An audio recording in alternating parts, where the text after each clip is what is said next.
ನಿಜವಾಗಿಯೂ ಅವರು ಆ ಕುರುಡು ಕತ್ತಲೆಗಿಂತಲೂ ಕತ್ತಲೆಯಲ್ಲಿದ್ದಂತೆ ಅವರಿಗೆ ಜ್ಞಾನ ಲಭಿಸುವುದಿಲ್ಲ. ಅಂದ್ರೆ ಸೋದರ ಬಾಂಧವರೇ, ಅವನನ್ನು ಕೊಂಡ್ಕೊಳ್ಬೇಕು ನಾವು. ಈ ಭೂಮಿ ಏಕದೇವತ್ವ, ದೇವ ಸಹಭಾಗಿತ್ವ ಏನಿದೆ ಅನ್ನುವಂಥದ್ದನ್ನ ವಚನ ಸಾಹಿತ್ಯದಲ್ಲಿ ವಿಶೇಷವಾಗಿ ಬಸವಣ್ಣನವರು ನಡೆದಾಡಿದಂತಹ ಈ ಭೂಮಿ ಇಲ್ಲಿನ ಜನರಿಗೆ ಬಹಳಷ್ಟು ವಿವರವಾಗಿ ಅವರು ತಿಳಿಸಿದ್ದಾರೆ. ಅರಗು ತಿಂದು ಕರಗುವ ದೈವನೆಂತು ನಾನೆಂಬೆನಯ್ಯ, ಉರಿಯ ಕಣ್ಣಡೆ ಮುರುಟುವ ದೈವನೆಂತು ನಾನೆಂಬೆನಯ್ಯ, ಅಂಜಿಕೆಯಾದಡೆ ಉಳುವ ದೈವನೆಂತು ನಾನೆಂಬೆನಯ್ಯ, ಅವಸರ ಬಂದಡೆ ಮಾರುವ ದೈವನೆಂತು ನಾನೆಂಬೆನಯ್ಯ, ನಿಜ ಭಾವೈಕ್ಯ ಕೂಡಲ ಸಂಗಮ ದೇವ ನೊಬ್ಬನೇ ದೇವ. ಅಂದ್ರೆ ಆ ಜಗದೀಶ್ವರನು ಅಲ್ಲಹನು ಮಾತ್ರ ಅವನೊಬ್ಬನೇ ದೇವರು. ಇದು ಎಷ್ಟು ದೇವರುಗಳನ್ನ ನಾವು ಮಾಡ್ಕೊಂಡಿದ್ದೀವೋ ಇದು ನಾವು ನಮ್ಮ ಕೈಯಿಂದ ಕೃತಕವಾಗಿ ಮಾಡ್ತೀವಿ. ಅಂದ್ರೆ ವೇದಗಳ ಶಿಕ್ಷಣವಾಗಲಿ, ವಚನ ಸಾಹಿತ್ಯದಲ್ಲಾಗಲಿ, ಧಾರ್ಮಿಕ ಗ್ರಂಥಗಳಲ್ಲಾಗಲಿ ನಿಜವಾಗಿ ದೇವರ ಪರಿಚಯ ನಮ್ಗೇನ್ ಮಾಡಿಸಲಾಗಿದೆ, ಆ ರೀತಿ ದೇವರನ್ನ ನಾವು ಕಂಡುಕೊಳ್ಬೇಕಾಗಿದೆ. ಭಗವದ್ಗೀತೆ ಹೇಳುತ್ತೆ 9ನೇ ಅಧ್ಯಾಯ 11 ಮತ್ತು 12ನೇ ಸೂಕ್ತ, ಅವಜಾನಂತಿ ಮಮ್ಮೂಢ ಮನುಷ್ಯಂ ತನುಮಾಶ್ರಿತಂ ಪರಂ ಭಾವಮಾಜಾನಂತು ಮಂ ಭೂತ ಮಹೇಶ್ವರಂ ಮೋಘ ಕರ್ಮಣೋ ಮೋಘ ಜ್ಞಾನ ವಿಚೇತಸ ರಕ್ಷಸಿ ಮಾಸುರಿಂ ಚೈವ ಪ್ರಕೃತಿ ಮೋಹಿನಿಂ ಶ್ರಿತ. ಎಲ್ಲಕ್ಕೂ ಹಿರಿಯನಾದ ನನ್ನ ನಜ ಸ್ವರೂಪವನ್ನು ಅರಿಯದ ಅವಿವೇಕಿಗಳು ನನ್ನನ್ನು ಮಾನವಂತೆ ಭೌತಿಕ ದೇಹವುಳ್ಳವನೆಂದು ನನ್ನನ್ನು ಆರಾಧಿಸಿ ಅವಮಾನಿಸುತ್ತಾರೆ. ಅವರ ಜ್ಞಾನವೂ ವ್ಯರ್ಥ, ಅವರು ಸಲ್ಲಿಸತಕ್ಕಂತಹ ಪುಣ್ಯ ಕಾರ್ಯಗಳು ಕೂಡ ವ್ಯರ್ಥ. ನನ್ನ ಸಾನ್ನಿಧ್ಯದಲ್ಲಿ ಸ್ವೀಕಾರ ಅರ್ಹವಲ್ಲ. ಅವರು ನನ್ನ ಮಾಯಾಶಕ್ತಿಗೆ ಮರುಳಾಗಿ ಆಸುರರಂತೆ ತನ್ನ ಜೀವನವನ್ನ ಸಾಗಿಸ್ತಾ ಇದ್ದಾರೆ ಅಂತ ಭಗವದ್ಗೀತೆ. ಆ ಜಗದೀಶ್ವರನ್ನ ಕಂಡುಕೊಳ್ಳಿಕ್ಕೆ ಸಾಧ್ಯವಾಗದ ಜನರ ಜೀವನ ಆಸೂರರಂತೆ ಅಂತ ಹೇಳಿದೆ. ಅಂದ್ರೆ ಸೋದರ ಬಾಂಧವರೇ, ಪವಿತ್ರ ದೇವ ಗ್ರಂಥ ರಂಜಾನಿನಲ್ಲಿ ಒಬ್ಬ ಸತ್ಯ ವಿಶ್ವಾಸಿಗೆ ಮುಂಜಾವಿನಿಂದ ಸಂಜೆಯವರೆಗೆ ದೇವರಿದ್ದಾನೆ, ಇದ್ದಾನೆ, ನನ್ನನ್ನು ನೋಡ್ತಾ ಇದ್ದಾನೆ ಅನ್ನುವಂತ ಪರಿಜ್ಞಾನ ಅವನಲ್ಲಿ ಬರುವಂತೆ ಅವನಿಗೆ ಪ್ರೇರೇಪಿಸುತ್ತೆ ಉಪವಾಸ. ಅದಕ್ಕಾಗಿ ಉಪವಾಸ ಆಚರಣೆ, ಇದಕ್ಕೆ ಪ್ರತಿಫಲವಾಗಿ ಆ ಸೃಷ್ಟಿಕರ್ತನಿದ್ದಾನೆ. ಸೋದರ ಬಾಂಧವರೇ, ಸಮಯದ ಅಭಾವವೂ ಕೂಡ ಇದೆ. ಇದು ಮಸ್ಜಿದ್ ದರ್ಶನ್ ಕಾರ್ಯಕ್ರಮವೂ ಕೂಡ ಇದೆ. ಅಂದ್ರೆ ನನಗೆ ಬಹಳ ತುಂಬಾ ಸಂತೋಷ ಅನಿಸ್ತಾ ಇದೆ. ನನ್ನ ದೇಶ ಭಾರತ ದೇಶ ನಿಜವಾಗಿ ಇವತ್ತು ನಾವು ಜಾತಿ ಭೇದ ಮರೆತು ಭುಜಕ್ಕೆ ಭುಜ ಏನದ ತಾಗಿಸಿ ಕೂತಿದ್ದೀವಿ. ಆ ಜಗದೀಶ್ವರನ ಇಂಥ ಸಭೆಯನ್ನು ಮೆಚ್ಚುತ್ತಾ. ಮಸ್ಜಿದ್ ಅಂದರೆ ಶಿವಾಲಯ, ಮುಸ್ಲಿಮರು ಅಲ್ಲಾಹ್ ಕಾ ಘರ್ ಅಂತಾರೆ. ಶಿವಾಲಯ ಅಂದ್ರೆ ಆ ಶಿವನ ಆಲಯ, ಅವನ ಮನೆ. ಮಾತು ಬೇರೆ ಬೇರೆ ಆಗಿರಬಹುದು, ಶಬ್ದ ಒಂದೇ. ಆ ಜಗದೀಶ್ವರನನ್ನು ಬೇರೆ ಬೇರೆ ಹೆಸರಿನಿಂದ ಕರಿತಿರಬಹುದು, ಇರತಕ್ಕಂತಹ ಶಕ್ತಿ ಮಾತ್ರ ಒಂದೇ. ನಾನು ಅಲ್ಲಾಹ್ ಅಂತ ಕರಿತಾ ಇದ್ದೀನಿ, ಅದು ಅವನಿಗಿರ್ತಕ್ಕಂತಹ ಇದು ಸ್ವಂತ ಹೆಸರು.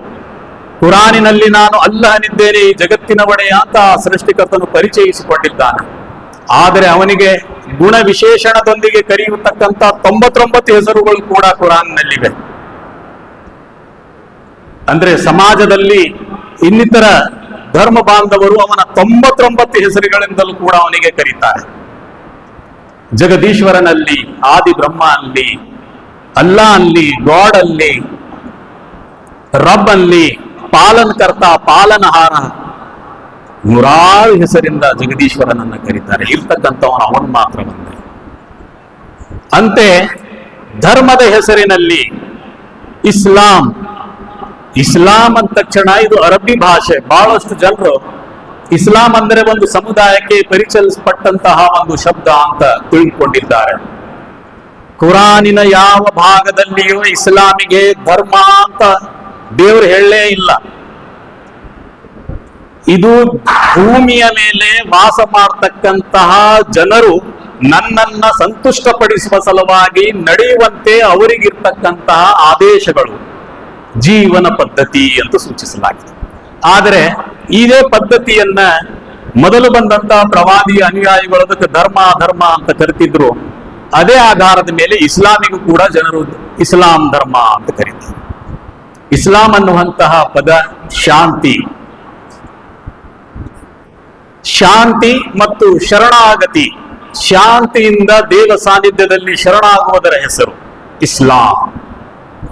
ಮುಸ್ಲಿಂ ಅಂತಂದ್ರೆ ಇದು ಧರ್ಮ ಸೂಚಿಸುವಂತಹ ಪದ ಅಲ್ಲ, ಇದು ಗುಣವಾಚಕ ಪದ.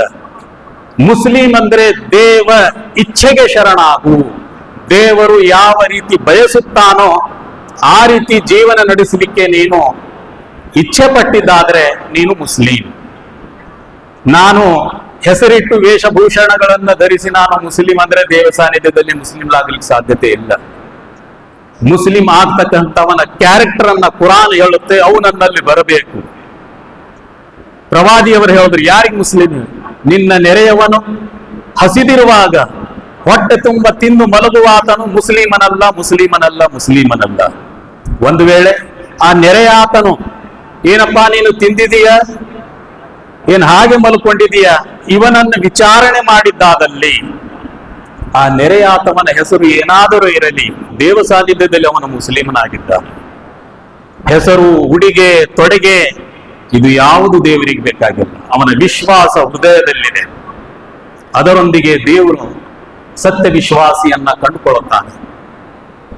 ಅಂದ್ರೆ ಇದರಲ್ಲಿ ಮಸ್ಜಿದ್ ದರ್ಶನಿನ ಪ್ರೋಗ್ರಾಂ ಕೂಡ ಆಯೋಜಿಸಲಾಗಿದೆ.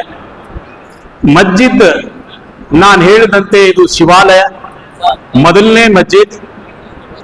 ಮೊದಲನೇ ಮಸ್ಜಿದ್ ಕಾಬತುಲ್ಲಾ, ಕಾಬಾ ಭವನ. ಈ ಜಗತ್ತಿನಲ್ಲಿ ಮೊಟ್ಟ ಮೊದಲಿಗೆ ಆ ಜಗದೀಶ್ವರನು ಆದಮರ ಕಾಲದಲ್ಲಿ, ಆದಮರು ಬರೋಕ್ಕಿಂತ ಮೊದಲು ತನ್ನ ದೇವಚರರ ಮೂಲಕ ಅದನ್ನ ನಿರ್ಮಿಸಿದ ಅದು ಕಾಬಾ ಭವನ. ಆ ಕಾಬಾ ಭವನ ಮೊದಲನೇ ಮಸ್ಜಿದ್. ಈ ಜಗತ್ತಿನಾದ್ಯಂತ ಇರತಕ್ಕಂತಹ ಏನು ಮಸ್ಜಿದ್ಗಳಿವೆ, ಈ ಮಸ್ಜಿದ್ಗಳ ಲಿಂಕ್ ಏನಿದೆ ಆ ಕಾಬಾ ಭವನಕ್ಕಿದೆ. ಯಾವ ರೀತಿ ಟ್ರಾನ್ಸ್ಫಾರ್ಮ್ ಇರುತ್ತೆ ಊರಿನಲ್ಲಿ, ಅಲ್ಲಿ ಕಂಬದ ಮೂಲಕ ನಮ್ಮ ಮನೆಯಲ್ಲಿ ಬೆಳಕು ಬರುತ್ತೆ.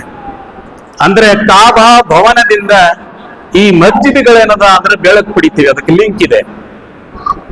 ಯಾವುದೇ ವ್ಯಕ್ತಿ ಮಸ್ಜಿದಿಗೆ ಬಂದಾಗ ಇಲ್ಲಿನ ದೇವರ ಅನುಗ್ರಹವನ್ನ ಆ ಕಾಬಾ ಭವನದಿಂದ ಸ್ವೀಕರಿಸಿ ತನ್ನ ಮನೆಗೆನದ ಅಂತಂದ್ರೆ ಈ ಬೆಳಕನ್ನ ಒಯ್ತಾನೆ. ಅಂದ್ರೆ ಮಸ್ಜಿದ್ ಜಗತ್ತಿನಲ್ಲಿ ಆ ಜಗದೀಶ್ವರನ ಎಷ್ಟು ಅವನ ಅನುಯಾಯಿಗಳಿದ್ದಾರೋ ಅವರೆಲ್ಲರಿಗೂ ಸಮಾನವಾದಂತಹ ಪ್ರಾರ್ಥನೆ ಸಲ್ಲುವಂತಹ ಸ್ಥಳ. ಮಸ್ಜಿದ್ಗೆ ಮೀನಾರ್ಗಳಂತ ಕಟ್ಟುತ್ತಾರೆ. ಮೀನಾರ್ ಯಾಕೆ ಮಾಡ್ತಾರೆ? ಆ ಮೀನಾರ್ ಮಾಡುವುದರ ಉದ್ದೇಶ ಪ್ರವಾದಿ ತಿಳಿಸುತ್ತಾರೆ. ದೂರದಿಂದ ಬರತಕ್ಕಂತಹ ವ್ಯಕ್ತಿಗಳು ಇಲ್ಲಿ ಮಸ್ಜಿದ್ ಇದೆ, ನನಗೆ ಉಪಹಾರ ಸಿಗುತ್ತೆ, ಬಿಸಿಲಿದೆ, ತಂಪು ಸಿಗುತ್ತೆ, ಕುಡಿಲಿಕ್ಕೆ ನೀರು ಸಿಗುತ್ತೆ, ಅತಿಥಿ ಸತ್ಕಾರ ಸಿಗುತ್ತೆ, ಒಂದಿಷ್ಟು ನಾನು ಇಲ್ಲಿ ನಿಂತುಕೊಂಡು ಬೇರೆ ಊರಿಗೆ ನಾನು ಪ್ರಯಾಣ ಮಾಡಬಹುದು. ಅದನ್ನ ಮೀನಾರಗಳನ್ನ ನೋಡಿ ಅಂತ ಯಾವುದೇ ಜನ ಸಮುದಾಯವಾಗಲಿ ಯಾವುದೇ ವ್ಯಕ್ತಿಯಾಗಲಿ ಮಸ್ಜಿದಿಗೆ ಬಂದಿದ್ದಾದ್ರೆ ಮಸ್ಜಿದಿನಲ್ಲಿ ಇರ್ತಕ್ಕಂತಹ ಜನ ನಾವು ನಿನಗೆ ಮಸ್ಜಿದ್ನಲ್ಲಿ ಬಿಡಲ್ಲ ಅಂತ ಹೇಳಲಿಕ್ಕೆ ಸಾಧ್ಯತೆ ಇಲ್ಲ. ಯಾಕಂದ್ರೆ ಇದು ಮಸ್ಜಿದು ಸೃಷ್ಟಿಕರ್ತನದ್ದು, ಯಾರದೇ ಆಸ್ತಿ ಅಲ್ಲ, ಆ ಜಗದೀಶ್ವರನದು. ಇದರ ಮೇಲೆ ಮುಸ್ಲಿಮರದ್ದು ಎಷ್ಟು ಆಸ್ತಿ ಇದೆಯೋ ಅಷ್ಟೇ ಆಸ್ತಿ ಊರಿನಲ್ಲಿರ್ತಕ್ಕಂತಹ ಪ್ರತಿಯೊಂದು ವ್ಯಕ್ತಿಯ ಆಸ್ತಿ ಮಸ್ಜಿದ್. ಈ ಮಸ್ಜಿದಿನಲ್ಲಿ ಕೊಡ್ತಕ್ಕಂತಹ ಏನು ಅಜಾ ಇದೆ ಅದರ ಅರ್ಥ ಹೇಳೋದರೊಂದಿಗೆ ನನ್ನ ಮಾತಿಗೆ ವಿರಾಮ ಕೊಡುತ್ತೇನೆ. ಅಲ್ಲಾಹು ಅಕ್ಬರ್, ಅಲ್ಲಾಹು ಅಕ್ಬರ್. ಬಹಳಷ್ಟು ಜನ ತಿಳಿದುಕೊಂಡ ಹಾಗೆ ಅಲ್ಲಾ ಅಂತಂದ್ರೆ ಇದು ಮುಸ್ಲಿಮರಿಗೆ ಸಂಬಂಧಪಟ್ಟ ದೇವರ ಹೆಸರಿರಬಹುದು ಅಂತ. ಇಲ್ಲ, ಕುರಾನ್ ಪರಿಚಯಿಸುತ್ತೆ ಅಲ್ಲಾ ಅನ್ನುವಂಥದ್ದು ಈ ಜಗತ್ತಿನ ಒಡೆಯ ಜಗದೀಶ್ವರ ಆದಿ ಬ್ರಹ್ಮ, ಅವನಿಗೆ ಅಲ್ಲಾ ಅಂತ ಕುರಾನ್ ಪರಿಚಯಿಸಿದೆ. ಕುರಾನಿನಕ್ಕಿಂತಲೂ ಕೂಡ ಭವಿಷ್ಯ ಪುರಾಣದಲ್ಲಿ ಅಲ್ಲಾಹನನ್ನ ಪರಿಚಯಿಸಲಾಗಿದೆ ಮತ್ತು ಪ್ರವಾದಿ ಮೊಹಮ್ಮದರನ್ನ ಪರಿಚಯಿಸಲಾಗಿದೆ. ಇವಾಗ ಸಮಯ ಎಲ್ಲ ಅದನ್ನು ಹೇಳಲಿಕ್ಕೆ ನನಗೆ. ಅಂದ್ರೆ ಸೋದರ ಬಾಂಧರೆ, ಅಲ್ಲಾಹು ಅಕ್ಬರ್.